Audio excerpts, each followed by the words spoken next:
नमस्कार. सिटी न्यूजच्या रात्री 10च्या बुलेटिनमध्ये प्रेक्षकांचं मनपूर्वक स्वागत. आज दिनांक 24 नोव्हेंबर 2025 वार सोमवार. बातमीची सुरुवात करूया सुविचार मालेने. आयुष्यातील प्रत्येक अडथळा हा यशाच्या मार्गावरील एक पायरी आहे, जी ओलांडल्याशिवाय पुढे जाता येत नाही. आजचा सुविचार आपण बघितला. आता बघूया बातमीपत्रातील ठळक बातम्या. या हेडलाईन्सचे प्रायोजक आहेत बीटीपी यात्रा ग्रुप अमरावती.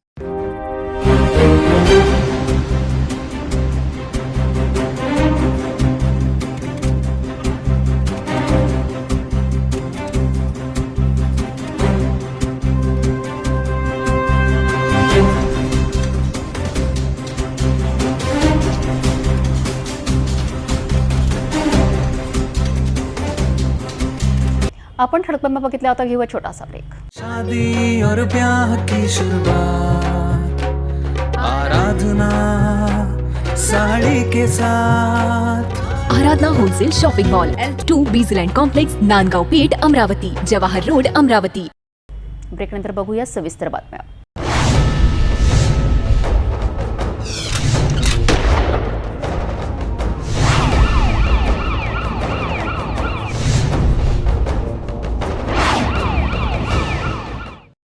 अमरावतीतील सातुर्णा MIDC परिसरात झालेल्या भीषण अपघातात भातकुली रोड येथील 50 वर्षीय संजय अंबादास राऊत यांचा मृत्यू झाला आहे.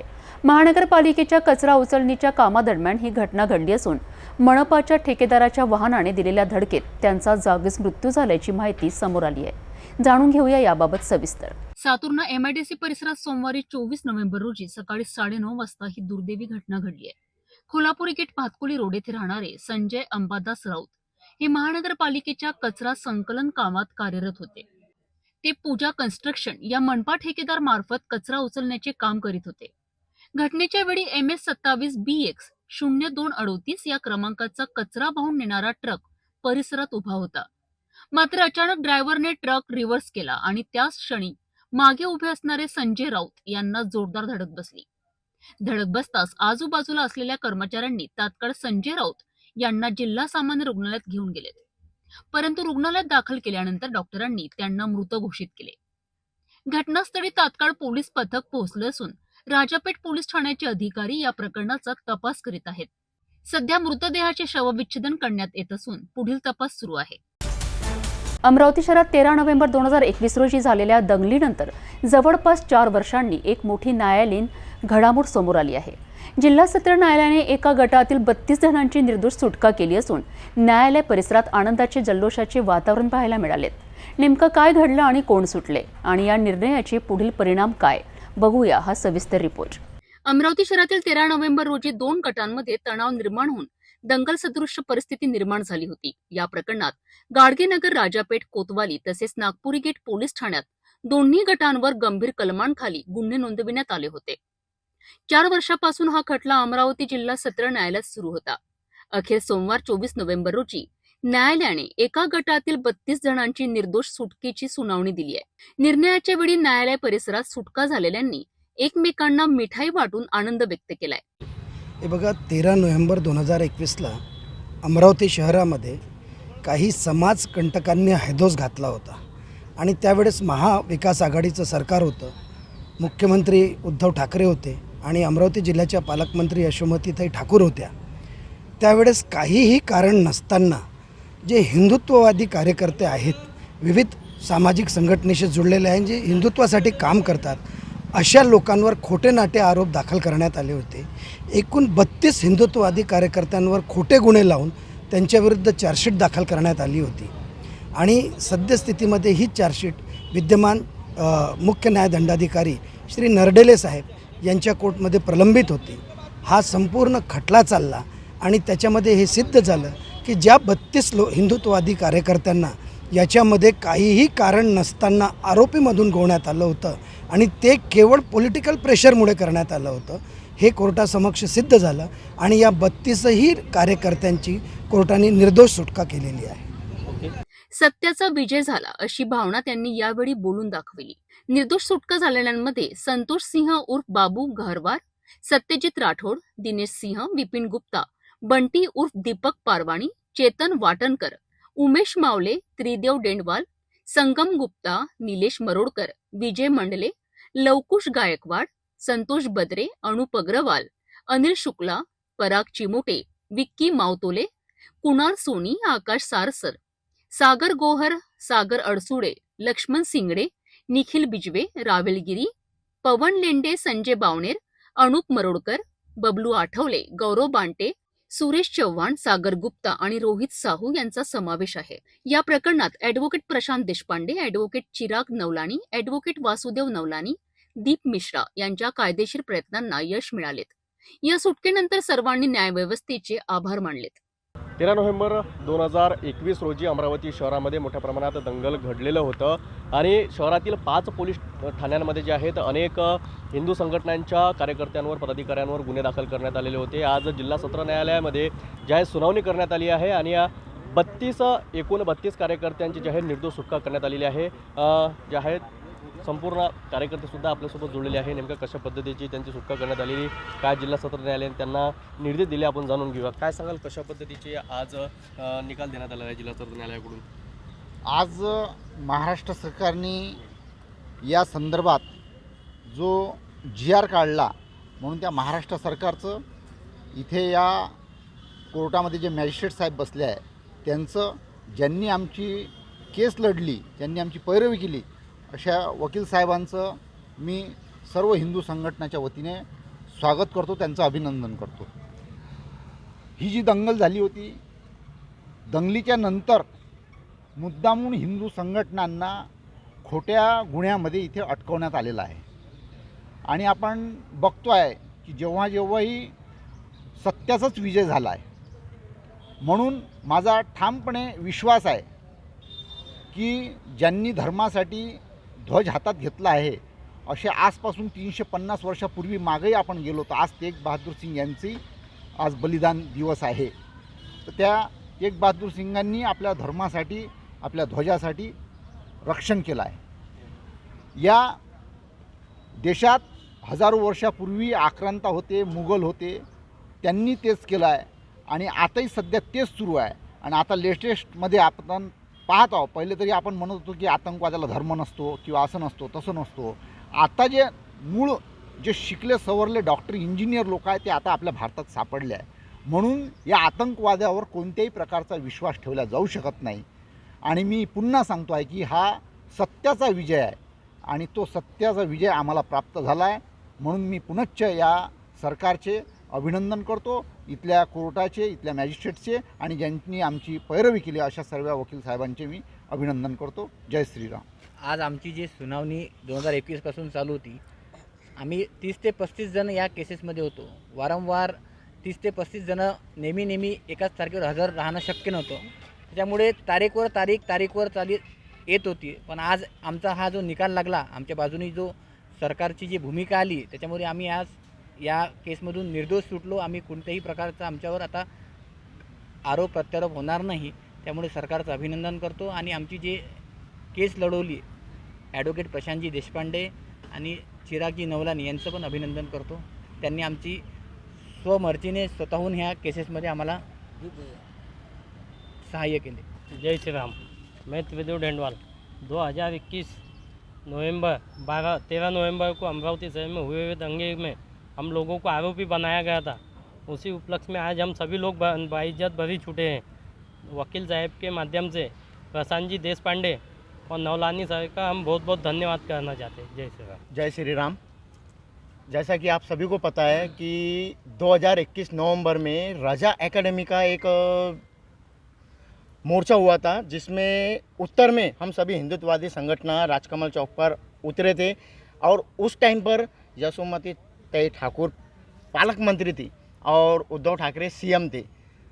हिंदुत्व विरोधी सरकार थी. मैं साफ साफ कहूँगा हिंदुत्व विरोधी के चलते हमको फंसाया गया था, जिसका आज हमको न्याय मिला है और सत्य की विजय हुई और झूठ की हार हुई है, इतना मैं कहूँगा. और उसके बाद में हमारे तरफ से प्रशांत जी देशपांडे, चिराग जी नवलानी, दीप भैया मिश्रा, उनके सहकारी मित्रों का मैं दिल से मनोपूर्वक आभार व्यक्त करता हूँ कि हमारी उन्होंने सफल पैरवी की है.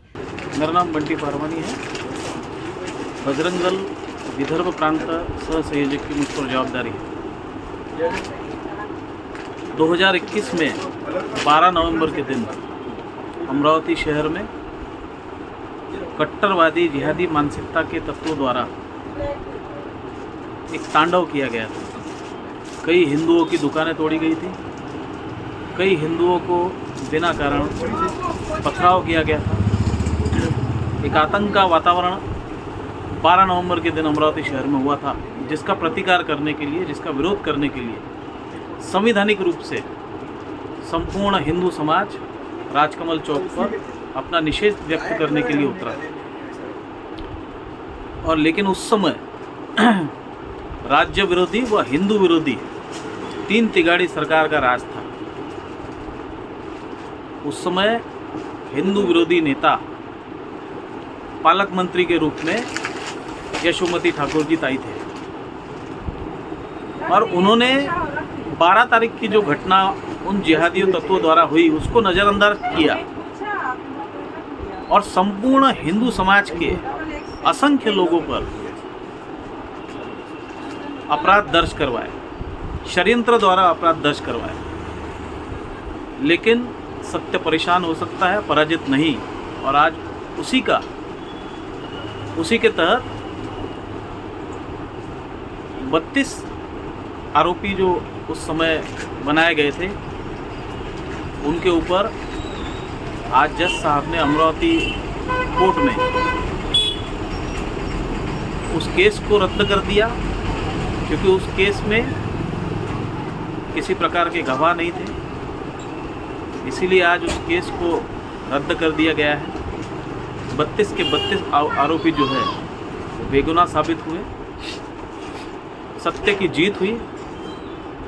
हिंदू धर्म के लिए जो सभी योद्धा राजकमल चौक पर उतरे थे, जो उनके ऊपर झूठे अपराध लगाए गए थे, आज वो अपराधों से मुक्त हुए और जज साहब ने बाइज्जत बरी कर एक बार फिर से ये बता दिया है कि सत्य के लिए समय लग सकता है, लेकिन जीत हमेशा सत्य की ही होती है। नक्कीच सत्याचाच विजय झाला आणि यावेळीच निर्दोष सुटलेल्या सर्व जे आहेत पदाधिकाऱ्यांनी सरकारचे सुद्धा यावेळी धन्यवाद मानले आणि ज्यांच्याकरिता ज्या ॲडव्होकेट असेल, वकील असेल, यांनी जे आतापर्यंत सेवा दिली त्यांचे सुद्धा यावेळी अभिनंदन मानण्यात आले। कॅमेरामॅन मोहन विश्वकर्मासह मी रोहित खळे, पाहत रहा सिटी न्यूज, अमरावती।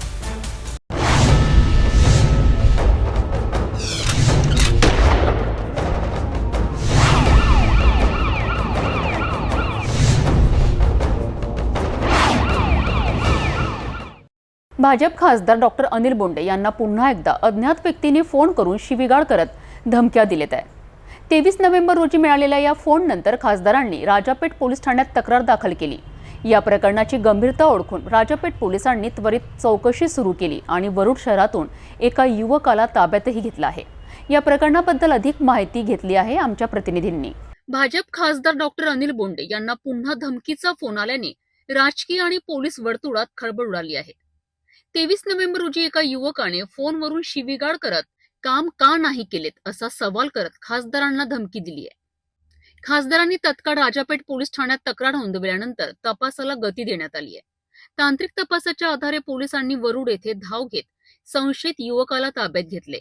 सध्या त्याची चौकशी सुरू आहे। विशेष म्हणजे यापूर्वी देखील हैदराबादहून अशाच प्रकारचे धमकीचे कॉल खासदारांना आले होते। त्यामुळे पोलिसांनी हा संपूर्ण मुद्दा गंभीर मानत अधिक चौकशी सुरू केली आहे। काल सकाळच्या सुमारास माननीय खासदार बोंडे साहेबांचे स्वीय सहाय्यक रविकिरण वाघमारे यांचा हे पोलीस स्टेशन राजापेठ येथे आले आणि त्यांनी सांगितलं की माननीय खासदार अनिल बोंडे साहेबांना एका अनोळखी नंबरवरून त्यांना धमकी देण्यात आल्याचं त्यांनी कळवलं। त्यानुसार मग इथे आपण दखलपात्र गुन्हा दाखल केला आणि त्या मोबाईलचे लोकेशन काढून आपण वरुडवरून त्या आरोपीस ताब्यात घेतलेले आहे। तर त्या देवेंद्र रामभाऊ खेरडे वय 44 वर्ष, राहणार वरुड असे त्याचे नाव आहे। त्यांनी काहीतरी त्याचं खाजगी कामासाठी खासदार बोंडे साहेबांना फोन केला होता आणि त्यावर ते काही काम झालं नसेल म्हणून त्यांनी ते धमकी दिली होती आणि त्याच्यासाठी त्याला आपण ताब्यात घेतलेलं आहे। त्याच्यावर योग्य ती कायदेशीर कारवाई करण्यात येईल. या बाजूला फोन आला होता, त्या संदर्भात काही लोकेशन ट्रेस झाला का? ॲक्च्युली तो ईमेल आला होता, तशी त्यांनी त्यांच्या स्वीय सहाय्यकांनी इथे तक्रार दिलेली आहे. त्या ईमेलचे आपण ट्रेस करत आहोत. सायबरची मदत घेऊन त्यामध्ये काम सुरू आहे. लवकरच त्याही गोष्टीवर त्याही आरोपीवर कारवाई करण्यात येईल.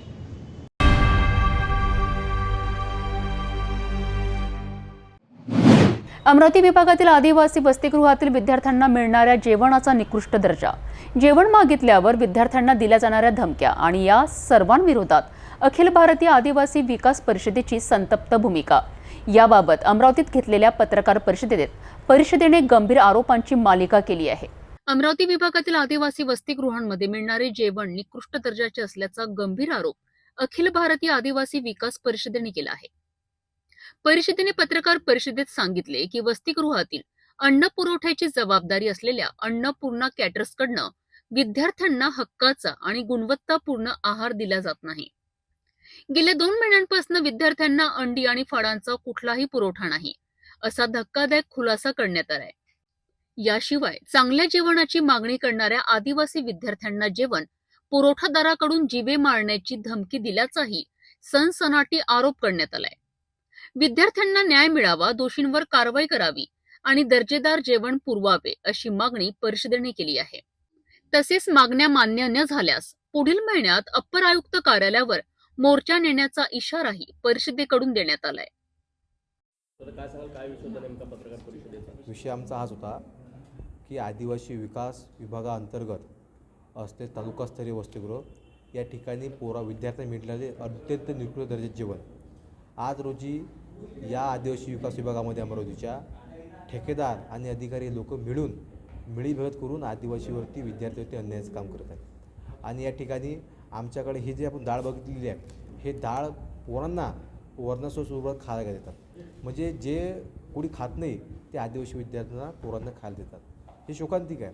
आणि याच्यामध्ये ठेकेदार आणि इथला अप्पर आयुक्त मिळून हे लोक नुसता कमाई करायच्या मागे लागलेले आहेत. टेंडरबाजी करून स्वतःचे घर भाड्या मागे लागलेले आहेत. आणि या संदर्भातनी आम्ही हे सर्व निवेदन मी 1 महिन्या अगोदर अप्पर आयुक्त दिलं आहे. त्याच्यावरती कोणती अधिक कारवाई केलेली नाही आहे. म्हणून पुढल्या महिन्यामध्ये 20 तारखेसमोर आम्ही एक मोठा मोर्चा, एक उलगुलान, एक पायलॉंग आम्ही कारंजा तालुक्यातून अमरावतीच्या धर्तीवरती काढणार आहे. आणि हा उलगुलान इतका मोठा असेल की या प्रश्नात जाग नाही आली तर आम्ही आणखी तीव्र आंदोलन मंत्र्यासमोर करू, हे नक्की. मालेगावमध्ये 4 वर्षाच्या चिमुकलीवर झालेल्या अमानुष अत्याचार आणि हत्येच्या घटनेनं संपूर्ण समाज संतप्त झाला आहे. या भयंकर कृत्याच्या विरोधात सोमवारी श्री महाकाली माता शक्तीपीठ प्रतिष्ठानच्या वतीने शहरातील राजकमल चौकात जोरदार निषेध आंदोलन करण्यात आलंय. श्री शक्ती महाराजांसह अनेक नारी शक्ती, महिलांचे गट आणि नागरिकांनी मोठ्या संख्येने उपस्थित राहून आरोपीला तात्काळ फाशीची शिक्षा देण्याची जोरदार मागणी केली आहे. मालेगाव शहरातील गेल्या काही दिवसांपासून चर्चेत असलेल्या 4 वर्षाच्या चिमुकलीवर झालेल्या अमानुष अत्याचार आणि नंतर तिच्या निर्गुण हत्येच्या घटनेनं जनमत संतापलं आहे. या निर्दयी कृत्याविरोधात समाजभरातून निषेध व्यक्त केला जात आहे. सोमवारी श्री महाकाली माता शक्तीपीठ प्रतिष्ठानच्या वतीने राजकमल चौकात मोठं निदर्शन करण्यात आलंय. श्री शक्ती महाराजांच्या नेतृत्वाखाली काढलेल्या या आंदोलनात अनेक नारी शक्तींनी, महिला बचाव समित्यांनी, युवतींनी आणि नागरिकांनी मोठ्या संख्येने हजेरी लावली आहे. संतापलेल्या नागरिकांनी दोषीला फाशी द्या, बालकांवरील अत्याचार थांबवा अशा घोषणा देत प्रशासनाच्या दिशेने रोष व्यक्त केलाय. या आंदोलनादरम्यान श्री शक्ती महाराजांनी सरकारला ठाम इशारा देत सांगितलं आहे की अशा विकृत प्रवृत्तीच्या आरोपींना फाशीची शिक्षा झालीच पाहिजे. समाजात भीतीचा आणि कायद्याचा धाक निर्माण करायचा असेल तर कठोर शिक्षा देणं आवश्यक असल्याचं त्यांनी स्पष्ट केलंय. या घटनेनंतर मालेगावमध्ये तणावग्रस्त वातावरण असून नागरिकांनी कडक कायदेशीर कारवाईची मागणी पुन्हा एकदा जोरदारपणे पुढे आणली आहे. महिलांच्या सुरक्षेचा प्रश्न पुन्हा एकदा चर्चेत आला असून पोलिसांनी गुन्ह्यातील आरोपीला कठोरात कठोर शिक्षा व्हावी अशी समाजाची मागणी वाढत चालली आहे. आज हमारा ये विषय आंदोलन का कि माता महाकाली के आशीर्वाद से मैं डॉक्टर 1008 महाशक्ति पीठाधीश्वर श्री शक्ति जी महाराज अमरावती शहर से और नरेंद्र मोदी विचार मंच से और अंतर्राष्ट्रीय संत बौद्धिक मंच के ओर से मैं यह आह्वान करना चाहता हूँ राजकमल चौक से, अमरावती शहर से कि हमारे मालेगांव में जो हम लोग हर नवरात्र में हर 12 महीने में हम लोग जो कन्या पूजन करते हैं और ऐसी 4 साल के लड़की के ऊपर जो दरिंदा है मालेगांव का, कौनते जाति के जाति कोई भी रहे, कोई भी जाति रहे, ऐसे दरिंदे ने जो 4 साल की लड़की के ऊपर बलात्कार किया है और बलात्कार करने का उसको मार डाला है, तो मैं हमारे लाड़ के देश के प्रधान नरेंद्र मोदी जी से मैं और अमित शाह जी से मैं ये प्रार्थना करता हूँ, ये निवेदन करता हूँ, और हमारे महाराष्ट्र के देवेंद्र फडणवीस सर मुख्यमंत्री सर और दोनों उप मुख्यमंत्री सर से भी और राज्यसभा लोगों से भी मैं और पूरे महाराष्ट्र के आमदार खासदार मिनिस्टर ये लोगों से मैं ये प्रार्थना करता हूँ, ये निवेदन देता हूँ मैं महाकाली शक्ति के तरफ से और नरेंद्र मोदी विचार मंच की तरफ से, अंतर्राष्ट्रीय भौतिक मंच की तरफ से कि ये दरिंदे को जल्दी से जल्दी कड़क से कड़क कार्रवाई होना चाहिए। इसे 15 दिन से 1 महीने के अंदर कोई भी हालत में इसको फांसी पर लटकाया जाए। इसमें प्रशासन और मालेगांव के जिला अधिकारी से भी मैं वहाँ के पुलिस कमिश्नर से भी मैं ये प्रार्थना करता हूँ कि उसको फांसी पे लटकाने के लिए आप लोग कोशिश करिए और ये दरिंदा फांसी पे लटकना चाहिए, ताकि डबल से हमारी ऐसी सब कन्याओं के ऊपर, हमारी सब ऐसी लड़कियों के ऊपर, कोई हमारी नारी शक्ति के ऊपर ऐसे कोई भी पूरे इंडिया में और पूरे महाराष्ट्र में और पूरे अमरावती शहर में ऐसे दरिंदा ना कभी डबल से पैदा हो। इसी के साथ में मैं डॉक्टर 1008 महाशक्ति पीठाधीश्वर श्री शक्ति जी महाराज और नरेंद्र मोदी विचार मंच की तरफ से, अंतर्राष्ट्रीय संत भौतिक मंच की तरफ से आज मैं अमरावती शहर के राजकमल चौक से हमारे यहाँ पे हमारे नारी शक्ति के सामने इनके साक्षी में, हमारे सब भक्त लोगों के साक्षी में ये मैं आह्वान करता हूँ प्रशासन से।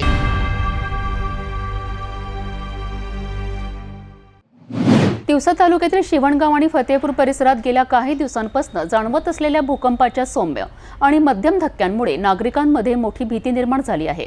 या गंभीर परिस्थितीची दखल घेत अमरावतीचे खासदार बळवंत वानखडे यांनी प्रत्यक्ष घटनास्थळी भेट देत परिस्थितीची पाहणी केली आणि ग्रामस्थांना दिलासा दिलाय। तसेच प्रशासनाने तत्काळ सतर्क राहून आवश्यक उपाययोजना कराव्यात अशा सूचना जिल्हाधिकाऱ्यांना त्यांनी दिल्या आहेत। तिवसा तालुक्यातील शिवणगाव आणि फतेपूर या गावांमध्ये सलग काही दिवसांपासून भूकंपासारखे सौम्य ते मध्यम स्वरूपाचे धक्के जाणवत आहेत। अचानक जमीन हलल्याने ग्रामस्थांमध्ये भीतीचं वातावरण निर्माण झालं असून लोकांनी घराबाहेर काढता पकडता रात्र जागून काढल्याची माहिती मिळत आहे। ही गंभीर परिस्थिती लक्षात घेऊन अमरावती लोकसभा मतदारसंघाचे खासदार बळवंत वानखडे गावात दाखल झालेत।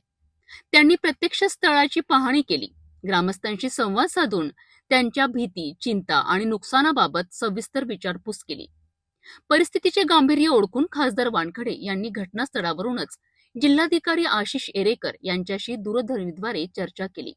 प्रशासनाने तत्काळ सतर्क राहून कोणतीही हयगय न करता उपाययोजना कराव्यात अशी स्पष्ट सूचना त्यांनी दिली आहे। या भूगर्भीय हालचालींचे नेमके कारण शोधण्यासाठी येत्या काही दिवसात भूगर्भशास्त्रज्ञांचे विशेष पथक गावात येणार असल्याची माहिती त्यांनी दिली आहे। तज्ञांच्या अहवालानंतर पुढील निर्णय घेण्यात येईल असे आश्वासन देत त्यांनी ग्रामस्थांना धीर दिलाय। गेल्या काही वर्षापासून शिवणगाव असेल, फतेपूर असेल, तिवसा तालुक्यातील या गावांना सतत भूकंपाचे धक्के लागत आहेत। काल रात्री तर खूप मोठा धक्का हा लागलेला होता, संपूर्ण गाव जागी त्यामुळे झालं होतं। ही भविष्यातली कदाचित एक वेगळी घटना घडू शकते, म्हणून सातत्यानं जे काही प्रशासन आहे, प्रशासन तर तत्पर आहेच। आताच कलेक्टर महोदयांसोबत त्या विषयावर चर्चा झाली। जी काही टीम आहे, तज्ज्ञ टीम बोलावून आणि इतर मापन केंद्र असेल किंवा इतर काही उपाययोजना असतील त्या करण्याच्या संदर्भात सूचना दिल्या गेल्या आहेत। कलेक्टर महोदयांनी लगेच त्यावर अंमलबजावणी म्हणून येत्या 1-2 दिवसातच ते करण्याचं ठरवलं। तहसीलदार महोदयसुद्धा रात्रीपासून इथं जागी होते। गावकऱ्यांना मी एवढंच आवाहन करेल की घाबरून जाऊ नये, का फारच त्यासाठी काही होणार नाही, पण आपण उपाययोजना म्हणून ते येणाऱ्या 1-2 दिवसातच करण्यात येतील। या पाहणी दौऱ्यात तिवसाचे तहसीलदार मयूर खडसे, माजी नगराध्यक्ष वैभव वानखडे, सरपंच धर्मराज खडसे, पंकज देशमुख, प्रशांत कांबळे तसेच तालुका प्रशासनाचे अधिकारी आणि मोठ्या संख्येने ग्रामस्थ उपस्थित होते। शिरसगाव मोजरीत सुद्धा भूकंपाचे धक्के आले होते। त्याच्यानंतर आता हेच भूकंपाचे धक्के शिवणगावात येऊन राहिले आहेत. 4 दिवस झाले एक 1 बाय 1 भूकंपाचे धक्के ते. यापूर्वी शिरसगाववासियांनी शिवणगाववासियांनी मिळून प्रशासनाकडे भूकंप मापक यंत्र लावण्याची मागणीसुद्धा केली, पण अजून प्रशासनाने त्याकडे दुर्लक्ष केलेलं आहे. आता आज जो आलेला भूकंपाचा धक्का हा खूप मोठा आहे. रात्रभर शिवणगावातील नागरिकांमध्ये भीतीचं वातावरण होतं. लोक भीतीच्या छायेत जगून राहिले, पण प्रशासनाकडून याकडे दुर्लक्ष आहे. खरं तर मोठ्या प्रमाणात जिओलॉजिकल टीम, रिसर्च टीम इथे पाठवायला पाहिजे आणि सखोल तपास केला पाहिजे. शासनाकडे ही मागणी आहे की येत्या 8 दिवसात 10 दिवसात जर तुम्ही याचं काय नेमकं कारण आहे भूकंपाच्या धक्क्याचं हे जर सांगितलं नाही तर आम्ही तहसील कार्यालयापुढे आंदोलन करणार आहे. परतवाडा नगर परिषद निवडणूक प्रचाराचा तापलेल्या वातावरणात पुन्हा एकदा राजकारणाची दिशा धार्मिक आणि जातीय चर्चेकडे वळली आहे. खासदार नवनीत राणा यांनी एका जाहीर सभेत काँग्रेसने उभे केलेल्या मुस्लिम उमेदवारांवर जोरदार आणि वादग्रस्त टीका केल्यानंतर राजकीय वातावरण ढवळून निघाले आहे. नेमकं काय घडलं, कोणत्या विधानामुळे वातावरण तापलं आणि पुढे काय घडू शकतं जाणून घेऊया. परतवाडा येथे नगर परिषद निवडणुकीच्या प्रचारार्थ आयोजित करण्यात आलेल्या मोठ्या जाहीर सभेत माजी खासदार नवनीत राणा यांनी भाषणाला सुरुवात विकास आणि स्थानिक मुद्द्यांवर केली. मात्र पुढे भाषणाची धार थेट काँग्रेसच्या उमेदवारांकडे आणि विशेषतः मुस्लिम उमेदवारांकडे वळविली. राणा यांनी आपल्या भाषणात परतवाडा, अंजनगाव, सुरजी, चिखलदरा आणि चांदूर बाजार परिसरात काँग्रेसकडून निवडणुकीच्या रिंगणात उतरवलेल्या मुस्लिम उमेदवारांचा उल्लेख करत त्यामागे राजकीय हेतू असल्याचा आरोप केला. या वक्तव्यानंतर सभेमधील जनतेत आश्चर्य आणि कौतुकाची मिसळलेली प्रतिक्रिया उमटताना दिसली. भाषणानंतर संपूर्ण शहरात आणि सोशल मीडियावर या वक्तव्याची चर्चा चांगलीच रंगली. काही समर्थकांनी राणा यांच्या भूमिकेला पाठिंबा दिला असला तरी विरोधकांनी मात्र या प्रयत्न समाजात अनावश्यक विभागणी निर्माण करणारा असल्याचा आरोप केलाय. या वादामुळे निवडणूक प्रचार अधिक आक्रमक होण्याची चिन्हे दिसत आहेत. विशेषतः मुस्लिम समाजातून विरोधाची तीव्र प्रतिक्रिया उमटण्याची शक्यता वर्तवली जात आहे. आगामी काही दिवसात विरोधी पक्ष काय भूमिका घेणार आणि काँग्रेस उमेदवार काय प्रतिक्रिया देणार याकडे सर्वांचे लक्ष लागले. मात्र महत्वाचा विषय म्हणजे निवडणुका समोर असताना हिंदू मुस्लिम हा विषय करणे कितपत योग्य. स्वतःचा राजकीय हेतू सिद्ध करण्यासाठी किंवा राजकीय पोळी भाजण्यासाठी काही राजकीय पुढारी हा अत्यंत संवेदनशील विषयाला हात घालतात आणि समाजात तेढ निर्माण करण्याचा प्रयत्न करतात. हिंदू मुस्लिम हा विषय निवडणूक आली तेव्हा चर्चेचा का बनतो हा महत्वाचा विषय. अचलपूर मतदारसंघामध्ये नाव काय? नबीब. काय नाव आहे? नबीब. अंजनगाव मध्ये कोण आहे? आयशा बानो, काँग्रेसची उमेदवार. चिखलदरामध्ये अब्दुल आणि चांदूर बाजार मध्ये तबस्सुम. किती कठीण आहे. काँग्रेसची अशी परिस्थिती झाली की तेलंगणाचे आमचे जे मुख्यमंत्री आहे ते म्हणतात काँग्रेस म्हणजे मुस्लिम, मुस्लिम म्हणजे काँग्रेस. काय म्हणतात? काँग्रेस म्हणजे मुस्लिम म्हणजे काँग्रेस. आणि या जिल्ह्यामध्ये प्रत्येक काँग्रेसचा झेंडा जो कोणी दिलेला आहे कोणाला, ते सगळे मुस्लिम लोकांना दिलेला आहे. त्यांना हिंदू नहीं. जब उन्होंने डिक्लेअर ही कर दिया है काँग्रेस मतलब मुस्लिम, मुस्लिम मतलब काँग्रेस, तर आमचा एकही मतदान त्यांना जाणं म्हणजे कोणाला जाणं आहे? हे घालणं आहे. तर आपल्याला सगळ्यांना विनंती करते रुपाली ताई, पहिलंच तपोवन पासून फक्त 1.5 किलोमीटर अंतरावर राधानगरी लेआउट लेक व्ह्यू प्लॉट सह मोजकेच प्लॉट शिल्लक. त्वरित संपर्क करा 9930706667 किंवा 7620433325 या क्रमांकावर.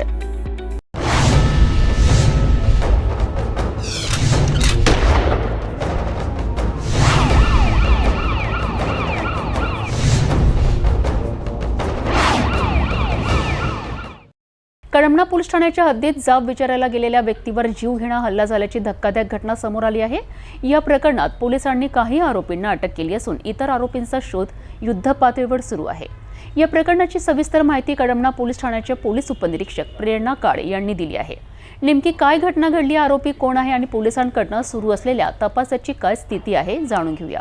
कळमना परिसरात एका व्यक्तीने जाब विचारायला गेल्याने परिस्थिती बेकाबू झाली आणि वाद अवघ्या काही क्षणात जीवघेण्या हल्ल्यात बदललाय. या घटनेत पीडित व्यक्ती गंभीर जखमी झाली असून सध्या त्याच्यावर उपचार सुरू आहेत. पोलिसांनी दिलेल्या माहितीनुसार पीडित व्यक्ती काही जुन्या वादासंदर्भात आरोपींकडे स्पष्टीकरण मागण्याकरिता गेला होता. मात्र याच रागातून आरोपींनी धारदार शस्त्र आणि काठ्यांनी त्याच्यावर हल्ला केलाय. या परिसरात या घटनेमुळे एकच खळबळ उडाली आहे. या प्रकरणाची गंभीर दखल घेत कळमना पोलीस तात्काळ घटनास्थळी दाखल झालेत. पोलीस उपनिरीक्षक प्रेरणा काळे यांच्या मार्गदर्शनाखाली तपास सुरू असून काही आरोपींना अटक करण्यात पोलिसांना यश आले आहे, तर इतर फरार आरोपींचा शोध सुरू असून त्यांना लवकरच अटक करण्यात येईल असा विश्वास पोलीस उपनिरीक्षक प्रेरणा काळे यांनी व्यक्त केलाय. या प्रकरणी भारतीय दंड विधानातील अनेक गंभीर कलमांखाली गुन्हा दाखल करण्यात आला आहे. पोलिसांचा तपास सुरू असून या हल्ल्यामागील नेमका हेतू काय होता याबाबतही सखोल चौकशी सुरू आहे. पोलीस स्टेशन कळमना हद्दीमध्ये एक त्याच्यामध्ये यातील फिर्यादी आणि जो जखमी आहे ते आपला फूड कार्टचा ठेला लावतात वर्धमान नगर येथे. ते संध्याकाळी 11 ते 12 वाजताच्या सुमारास आपला ठेला पॅक करून आपल्या घराकडे जात असताना घटनास्थळाच्या जवळ आल्यानंतर त्यांना समोर जाण्यासाठी जागा नव्हती. एक कार समोर उभी होती म्हणून ते त्या जागी थांबले. त्यानंतर समोरून दगड फेकला गेला जो की फिर्यादी यांच्या ई रिक्षाला लागून त्यांच्या रिक्षाचा काच फुटला. त्याच्यामुळे फिर्यादी हे समोर जाऊन विचारण्यासाठी गेले की दगड का मारला, कोणी मारला. त्यानंतर समोर असलेले सर्व आरोपी हे त्यांच्यावर धावून आले. मग जखमी हे त्यांचा बीज बचाव करण्यासाठी गेले असता आरोपींनी आपल्याकडचा चाकू काढला आणि यातील जखमी यांना तो चाकू मारून जखमी केलेले आहे. सध्या जखमी हे हॉस्पिटलमध्ये उपचार घेत असून कळमना पोलीस ठाणे येथे गुन्हा दाखल झालेला आहे. गुन्ह्याचा तपास सुरू असून यामध्ये आरोपी अटक करण्यात आलेले आहेत. नमूद आरोपींकडून गुन्ह्याची सखोल चौकशी चालू आहे. आरोपी हे आता पोलीस कस्टडीत आहेत. काही पाहिजे आरोपी हे पोलीस शोध घेत आहेत. या गुन्ह्यामध्ये एकूण 10 आरोपी आमच्या समोर आतापर्यंत नावे आलेली आहे. त्याच्यामध्ये एक विधी संघर्षग्रस्त बालक आहे आणि 4 आरोपी सध्या पोलिसांच्या ताब्यात आहेत. त्यामध्ये अक्षय येवले, सोहम राखे, अमन आणि अजून एक त्याचा साथीदार जो आहे कुणाल, असे 4 आरोपी सध्या पोलिसांच्या कस्टडीमध्ये आहेत. त्याच्यामध्ये जखमीचं नाव आहे गगन अनिल पांडे, वय आहे 35 वर्ष. हे हनुमान मंदिराच्या जवळ पोलीस ठाणे कळमना हद्दीत राहणारे आहे.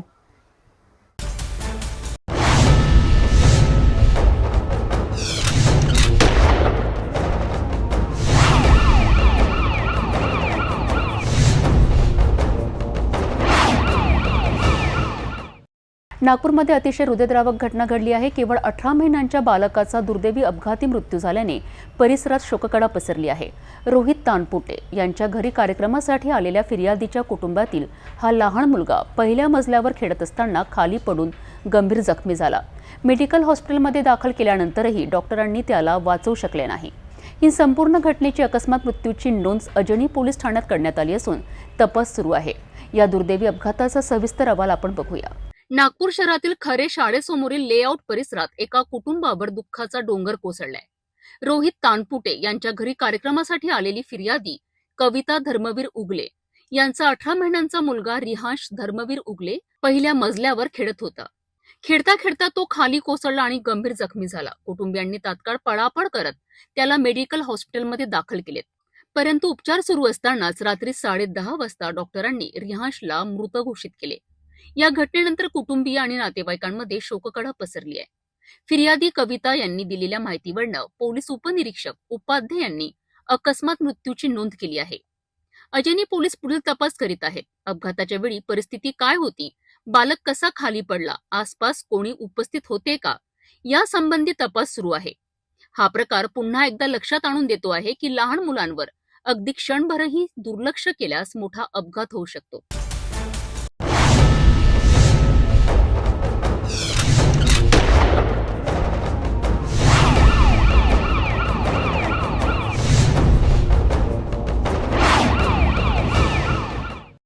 यशोधरा नगर परिसराला हादरून सोडणाऱ्या भाजपाच्या वार्डाध्यक्ष हत्ये प्रकरणात पोलिसांनी कडक पावलं उचलली आहेत. दिवसाढवळ्या घडलेल्या या निर्घृण हत्येनंतर परिसरात तणावाचं वातावरण निर्माण झालं होतं. त्यानंतर पोलिसांवर नागरिकांनी रास्ता रोको करून संताप व्यक्त केला होता. अखेर तणाव कमी करण्यासाठी आणि आरोपींच्या मनात पोलिसांचा धाक निर्माण करण्यासाठी यशोधरा नगर पोलिसांनी अटक असलेल्या आरोपींची त्याच परिसरातून धिंड काढली आहे. या धक्कादायक आणि कठोर कारवाईनंतर आरोपींचे धाबे दणाणले आहेत. यशोधरा नगरमध्ये दिवसाढवळ्या भाजपाच्या वार्डाध्यक्षाची झालेली हत्या संपूर्ण परिसराला हादरून सोडणारी ठरली. गुन्हा गंभीर असल्यामुळे नागरिकांनी संताप व्यक्त करत थेट पोलीस ठाण्याजवळ रास्ता रोको आंदोलन केलंय. परिसरात भीती आणि तणाव असल्याने पोलिसांनी तातडीने आरोपींचा शोध घेऊन त्यांना अटक केली आहे. नागरिकांच्या मनातील भीती कमी व्हावी आणि अशा प्रकारच्या गुन्ह्यांना रोखण्याकरिता पोलिसांनी कठोर भूमिका घेत अटकेतील आरोपीची हातकड्या घालून धिंड काढली आहे. आरोपीला घटनास्थळाजवळील गल्ली बोळांमधून फिरवण्यात आलाय. पोलिसांच्या या कारवाईदरम्यान परिसरात मोठा बंदोबस्त ठेवण्यात आला होता. पोलिसांनी घेतलेल्या या कडक भूमिकेमुळे परिसरातील भीती काहीशी कमी झाल्याचं दिसून आलंय. स्थानिक नागरिकांनी पोलिसांच्या या निर्णयाचं स्वागत करत कायद्याचा धाक कायम राहील तरच अशा गुन्हेगारांना आळा बसेल अशी प्रतिक्रिया दिली आहे. या दरम्यान आरोपीवर खुनासह गंभीर कलमांखाली गुन्हा दाखल करण्यात आला असून न्यायालयीन कोठडीत पाठवण्यात आल्याची माहिती पोलिसांनी दिली आहे.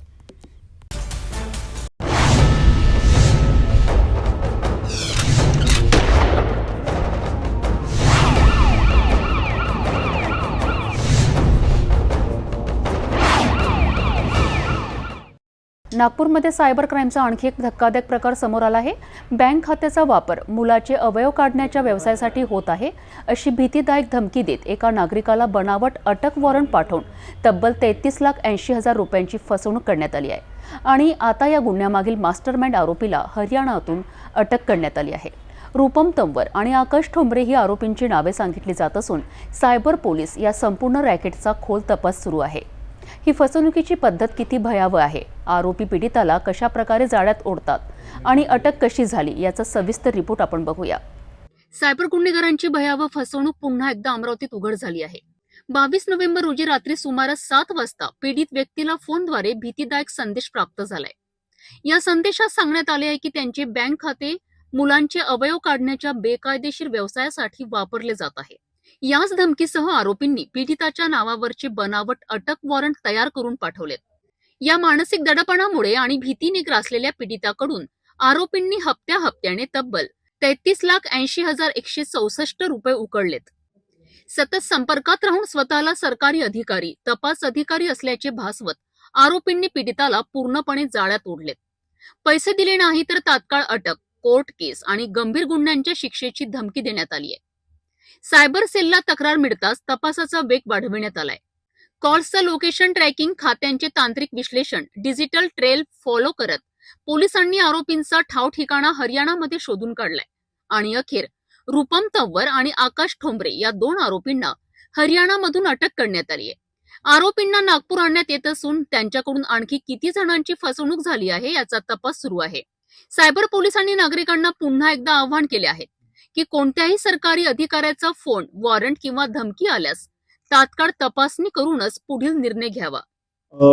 आपल्याकडे 97/25 हा गुन्हा नोंद होता.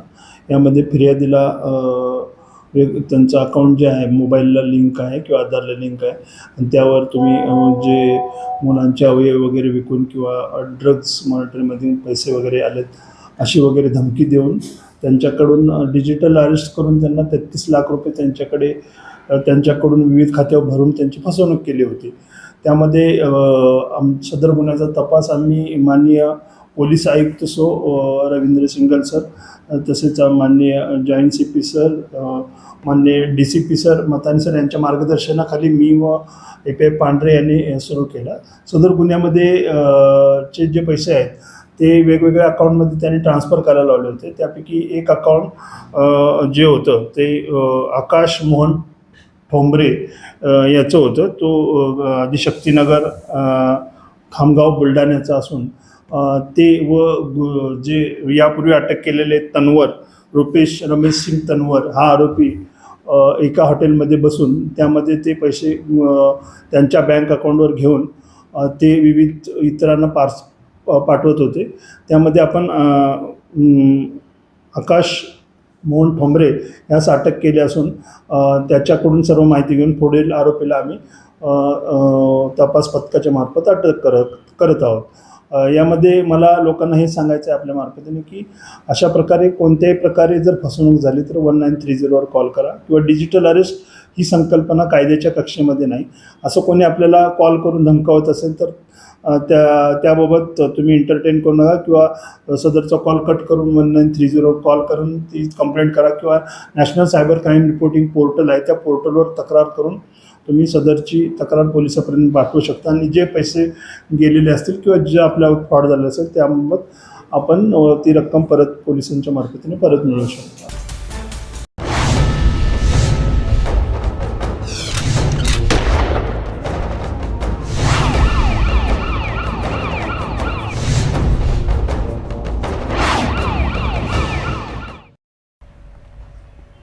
नागपूरमध्ये इन्शुरन्स पॉलिसीच्या नावाखाली मोठी फसवणूक उघडकीस आली आहे. पंजाब नॅशनल बँक मेट लाईफमधनं बोलत असल्याचे सांगत एका नागरिकाला तुमची पॉलिसी रिवाईज करायची आहे असा बहाणा करून तब्बल 30 लाख रुपये लाटणाऱ्या आरोपीला उत्तर प्रदेशातून अटक करण्यात आली आहे. अमन सेमी असे आरोपीचे नाव असून त्याच्याविरुद्ध गुन्हा दाखल करण्यात आला आहे. पोलिसांनी केलेल्या तपासानंतर उघड झालेले हे जाळे किती मोठे आहे, आरोपींनी पीडिताला कसे फसवले, या सर्वांचा सविस्तर रिपोर्ट आपण बघूया. नागपूरमधील नागरिकांना टार्गेट करणाऱ्या फसवणूक रॅकेटची आणखी एक घटना समोर आली आहे. मिळालेल्या माहितीनुसार पीडित व्यक्तीला फोन करून स्वतःला पंजाब नॅशनल बँक मेट लाईफचा अधिकारी असल्याचे सांगण्यात आले. त्यांच्या पॉलिसीमध्ये महत्त्वाचे बदल करायचे आहेत, रिवाईज करायची आहे आणि यासाठी वेगवेगळी प्रक्रिया शुल्क भरावी लागतील असे सांगत आरोपींनी पीडिताला विश्वासात घेतले. अधिकारी सारखा संवाद, बँकिंग शब्दावली, फेक आयडियाज आणि खोटे दस्तावेज यांच्या आधारे आरोपी अमन सेमीने पीडिताला सतत संपर्कात ठेवले. हप्त्याने देयक मागत आरोपीने तब्बल 30 लाख रुपये उकळलेत. फसवणुकीची शंका आल्यावर पीडिताने पोलिसांकडे तक्रार केली. त्यानंतर सायबर तज्ञांच्या मदतीने आरोपीचे लोकेशन ट्रेस, बँक व्यवहारांचा तांत्रिक तपास, कॉल रेकॉर्डचे विश्लेषण करत आरोपीचा ठाव ठिकाणा उत्तर प्रदेशमध्ये मिळवण्यात आलाय. अखेर अमन सेमी या मुख्य आरोपीला अटक करण्यात आली असून त्याला नागपूर आणून पुढील चौकशी सुरू आहे. या रॅकेटमध्ये आणखी किती जण सामील आहेत, पीडितांची संख्या किती असू शकते, या सर्व तपासाची सूत्रे पोलिसांनी हाती घेतली आहेत.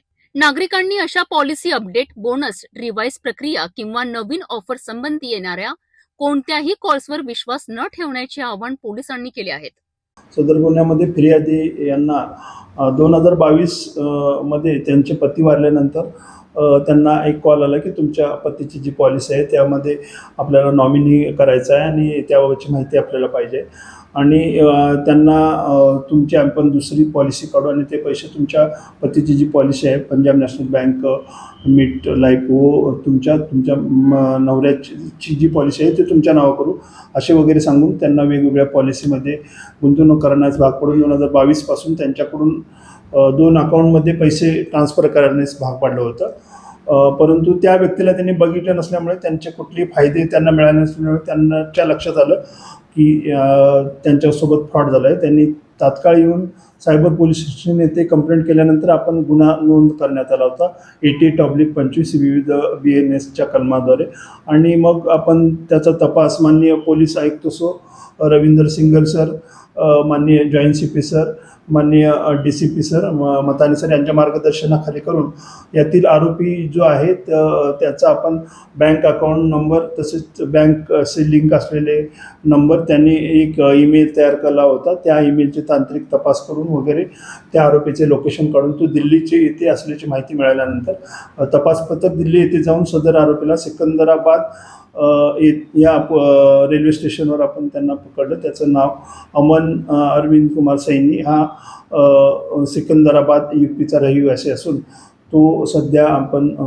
त्याला दिल्लीमध्ये अटक करून मान्य न्यायालयासमोर हजर केला असता मान्य न्यायालयाने त्यांना दिनांक 25पर्यंत पोलीस कोस्टडी दिली असेल. पोलीस कोस्टडीमध्ये त्यांनी इतर त्यांचे साथीदार आणि जे पैसे ट्रान्सफर केले त्याबाबतची सर्व माहिती आपण घेत आहोत आणि इतर जे पैसे होते त्याचे बँक अकाउंट वगैरे फ्रीज करून तसेच त्याच्याकडून जी डिव्हाइस होती ती आपण जप्त करून पुढील तपास करत आहोत. मला आपल्या नागपूरच्या रहिवाशांना तसेच इतरांना आवाहन करायचं आहे की आपल्यासोबत सुद्धा असा सायबर फ्रॉड झाला किंवा काही आपल्याबाबत सायबर कंप्लेंट झाली तर 1930वर कॉल करा किंवा national cyber crime reporting portal आहे त्या पोर्टलवर तक्रार करून आपण आपल्यासोबत जो फ्रॉड झाला आहे त्याची आपण तक्रार देऊन जे पैसे गेले असतील ते आपण माननीय न्यायालयाच्या मार्फतीने आपण तात्काळ परत करण्याची तजवीज ठेवू.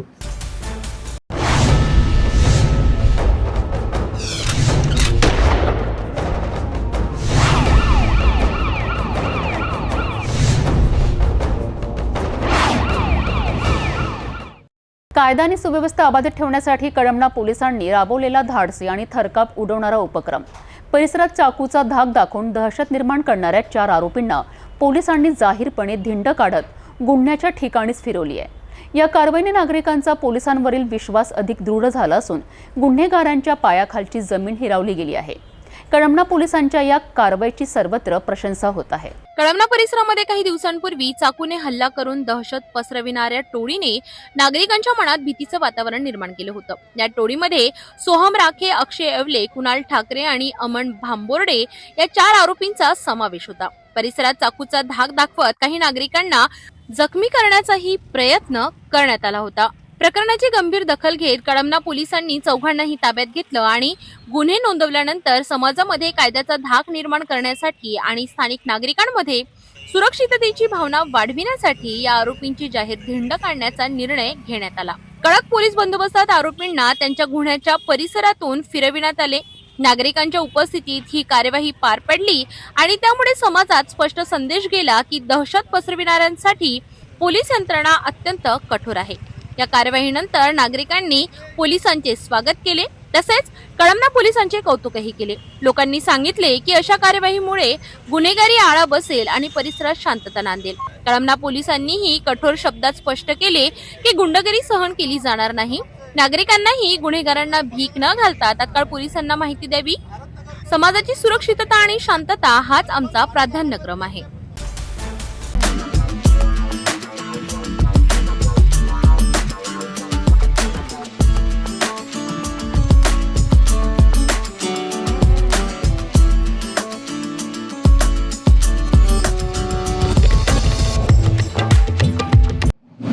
छत्रपती संभाजीनगर जिल्ह्यातील खुलताबाद येथे स्थानिक स्वराज्य निवडणुकांचा माहोल चांगलाच चढला आहे. मुख्यमंत्री देवेंद्र फडणवीस यांच्या 25 नोव्हेंबर रोजी होणाऱ्या जाहीर सभेच्या पार्श्वभूमीवर मंत्री अतुल सावे यांनी भव्य रॅलीचे आयोजन करून आपल्या ताकदीचे दमदार प्रदर्शन केलेत.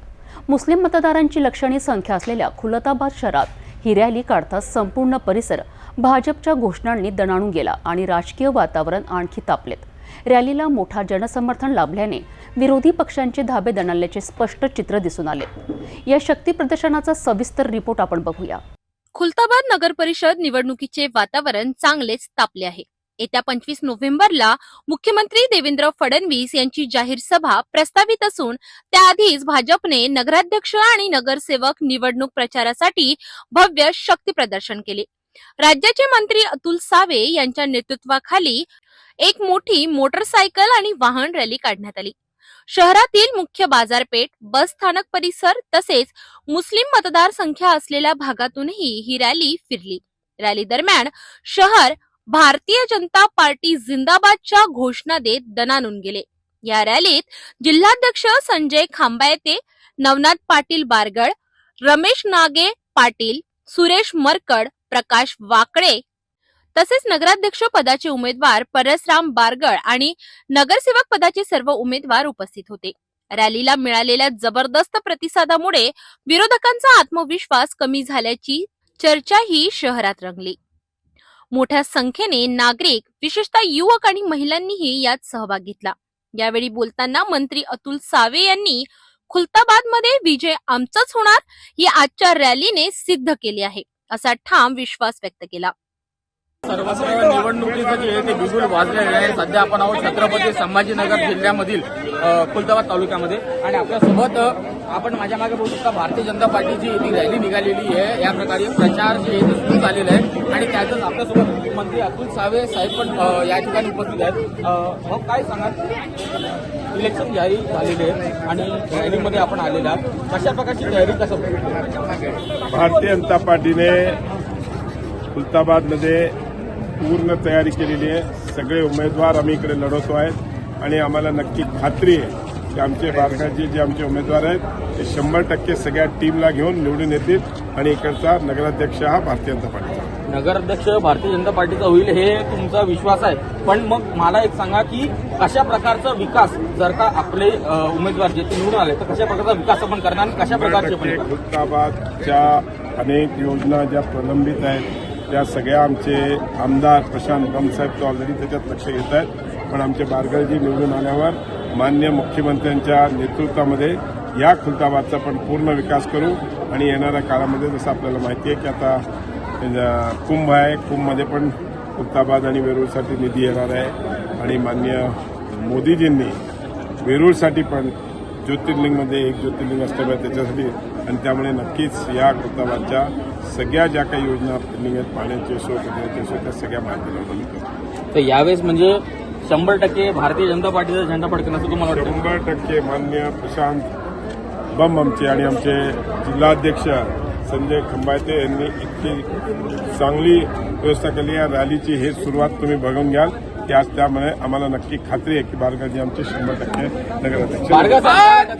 यावेळेस आपलं 100% आपला विचार हो 100% भारतीय जनता पार्टी माननीय मुख्यमंत्री देवेंद्र फडणवीस साहेब यांच्या नेतृत्वाला बघून आणि मंत्री साहेब सावे साहेब आणि या तालुक्याचे लोकप्रिय आमदार प्रशांत बंब साहेब यांच्या नेतृत्वात आम्ही 100% इथं विजय मिळवू अशी मला खात्री.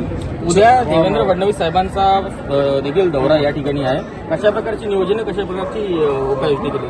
सर्व व्यवस्था आम्ही केलेली आहे. आमचे सर्व मित्रमंडळी आणि आमच्या टीमनी 4 दिवसापासून खूप मेहनत घेऊन सर्व व्यवस्था केलेली आहे. कुठलीही गैरसोय होणार नाही याची आम्ही काळजी घेतलेली आहे. बरोबर, नक्की. जसं की आपण पाहिलं भारतीय जनता पार्टीची जी आहे ती रॅली या ठिकाणी खुलताबाद शहरामध्ये तालुक्यामध्ये निघालेली आहे आणि भारतीय जनता पार्टीचा हा विश्वास आहे की यावेळेस झेंडा जो आहे तो भारतीय जनता पार्टीचाच फडकणार आहे. सहकारी राजेश थोरात सोबत धवल गुलाब, सिटी न्यूज.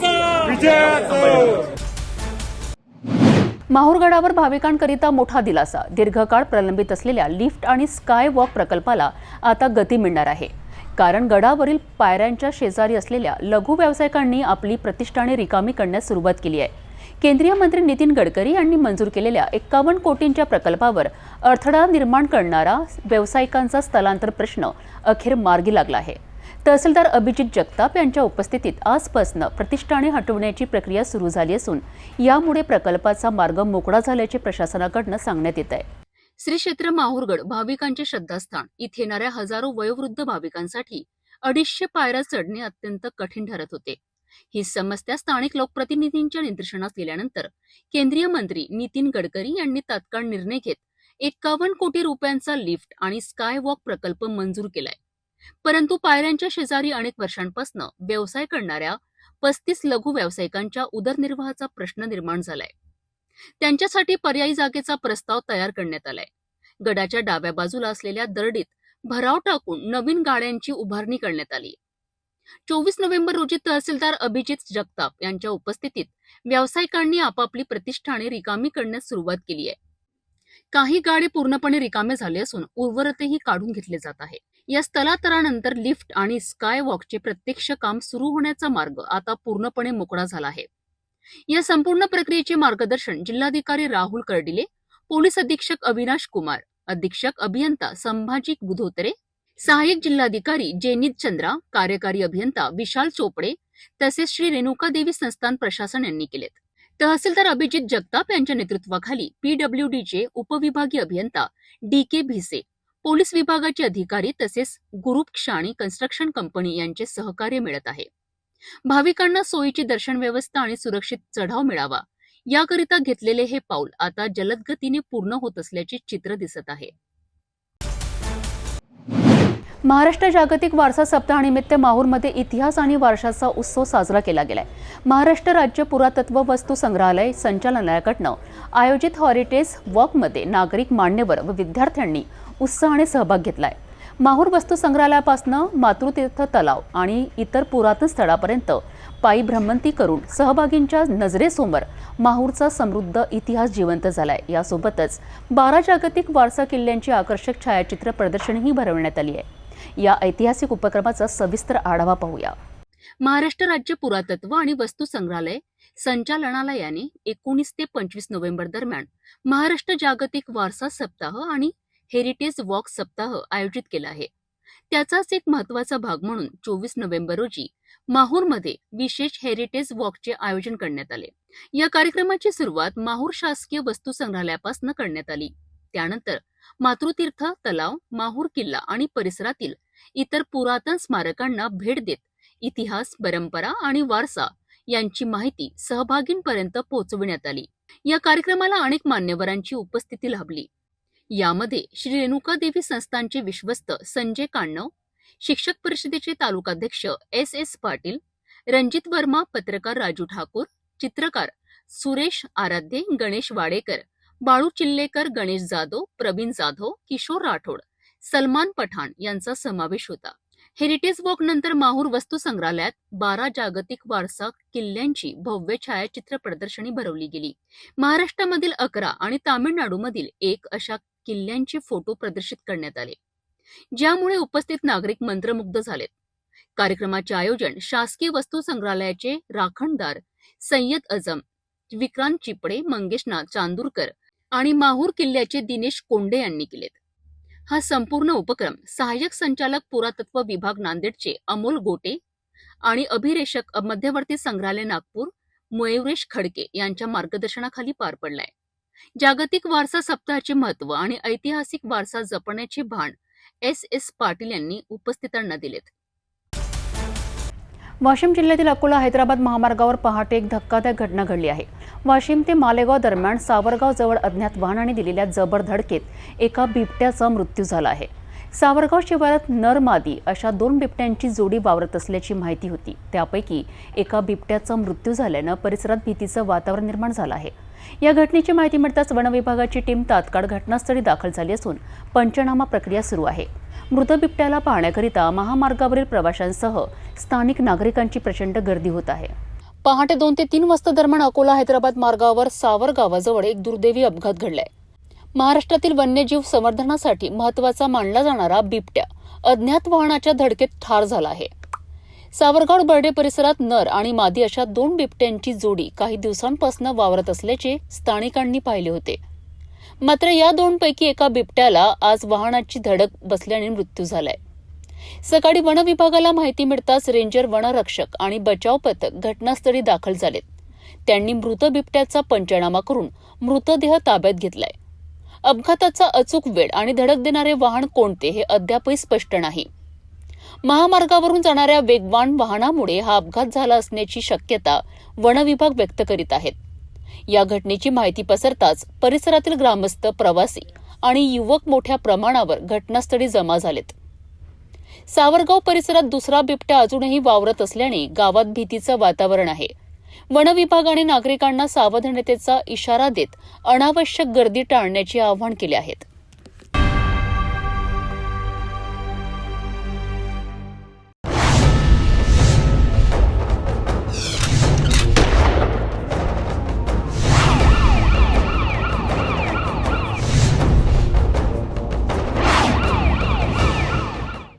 बुधोडा ग्रामपंचायतीतील मृत्यू नोंदीमध्ये मोठा गैरकारभार उघडकीस. औसा तहसीलदारांनी दिलेला मृत्यू प्रमाणपत्राचा आदेश रद्द करण्यात आला असून ग्रामपंचायतीने दिलेल्या 5 मृत्यू नोंदी सरळ रद्द करण्यात आल्या आहेत. यात सर्वात गंभीर म्हणजे इंदिरा गुंडा चामे या महिलेचा मृत्यूची नोंद 1996ला झालेली असताना ती ग्रामपंचायतीत कधीच केली नव्हती, परंतु पैसे घेऊन नकली प्रमाणपत्र दिल्याचा आरोप ग्रामसेवकांवर होत आहे. बुधोडा ग्रामपंचायतीतील 5 मृत्यू नोंदी रद्द होण्याने ग्रामपंचायतीतील गैरव्यवहारांचा पुन्हा एकदा पर्दाफाश झालाय. औसा तहसीलदारांनी दिलेला मृत्यू प्रमाणपत्राचा आदेश तपासानंतर पूर्णपणे अमान्य ठरवत रद्द केला. या 5 नोंदींपैकी सर्वात गंभीर बाब म्हणजे इंदिरा गुंडा चामे या महिलेची नोंद. इंदिरा चामे यांचा मृत्यू 1996 साली झाला होता, परंतु त्या वर्षी ग्रामपंचायतीच्या नोंदीत त्यांचा मृत्यू कधीच नोंदविला गेला नव्हता. त्यानंतर त्यांच्या जावयाने मृत्यू नोंदीची मागणी केली, परंतु नियमानुसार जावयाला सासूचा मृत्यू प्रमाणपत्र आदेश मिळविण्याचा कोणताही अधिकार नाही, अशी स्पष्ट तरतूद आहे. या प्रकरणाचा तपास करताना असे स्पष्ट झाले की ग्रामसेवकाने पैसे घेऊन जावयाला बनावट प्रमाणपत्र लिहून दिले. तहसील कार्यालयातीलच काही कर्मचाऱ्यांनीही पैसे घेऊन बोगस आदेश तयार केल्याचा संशय. मृत्यू नोंदीसाठी योग्य अर्ज करता येतो, पण प्रमाणपत्राचा आदेश मागण्याचा अधिकार नाही, हे जाणूनही नियम मोडून आदेश देण्यात आले. सदर 5ही मृत्यू नोंदी रद्द करून तहसील प्रशासनाने चौकशी सुरू केली आहे. संबंधित ग्रामसेवक, मध्यस्थ आणि तहसील कर्मचाऱ्यांवर कार्यवाहीची शक्यता वाढली आहे. ग्रामपंचायतीच्या नोंदीतील हा भ्रष्टाचार उघड झाल्यानंतर नागरिकांमध्ये नाराजीचे वातावरण आहे आणि संपूर्ण घटनेची सखोल चौकशी करण्याची मागणी होत आहे.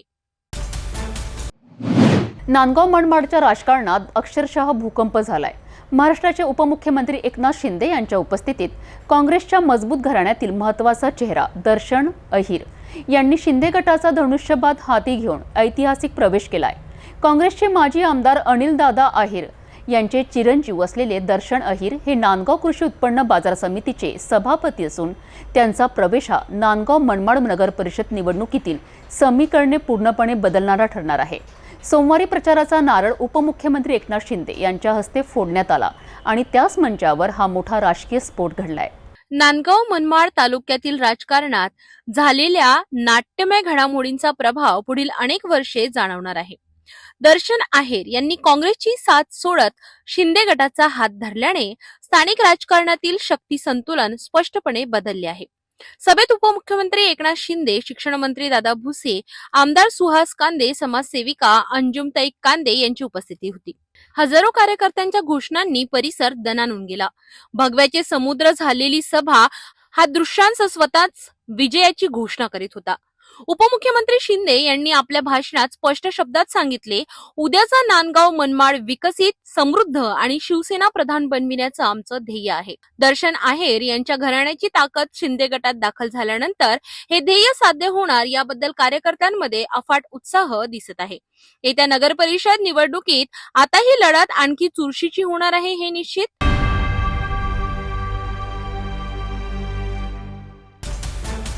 जाता जाता पुन्हा एकदा आजच्या ठळक बातम्या.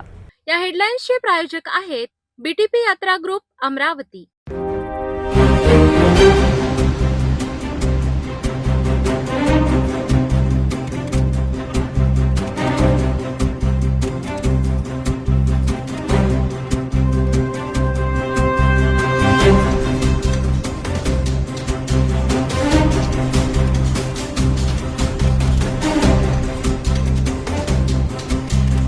आपण आता स्ट्रीम चॅनल आपल्या टीव्हीवर बघू शकता. यामध्ये next channel 117, Jio channel 872, GTPL channel 73, Fastway channel 256 वर बघू शकाल.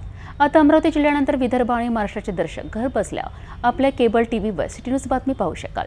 यामध्ये Chhatrapati Sambhajinagar NST setup box number 14, Yavatmal setup box number 12, Washim setup box number 26, Nanded setup box number 17, Mahur setup box number 7, Akola आरासे सेटअप बॉक्स नंबर 899 वर बघू शकाल. लवकरच आम्ही आपल्यापर्यंत पोहोचणार आहोत. जर आपल्या टीव्हीवर सिटी न्यूज चॅनल दिसत नसेल तर आपण आपल्या केबल ऑपरेटर संपर्क करावा. आपण सिटी न्यूज केबलच्या व्यतिरिक्त यूट्यूब, फेसबुक, इंस्टाग्राम आणि ट्विटरवर बघू शकता.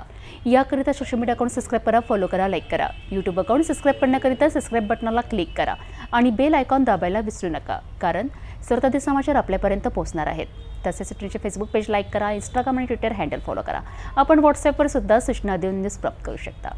व्हॉट्सॲप नंबर स्क्रीनवर येत आहे. हे बातमीपत्रावर थांबूया. पुन्हा भेटू नवीन घडामोडींसोबत. आपण बघत राहा फक्त सिटी न्यूज.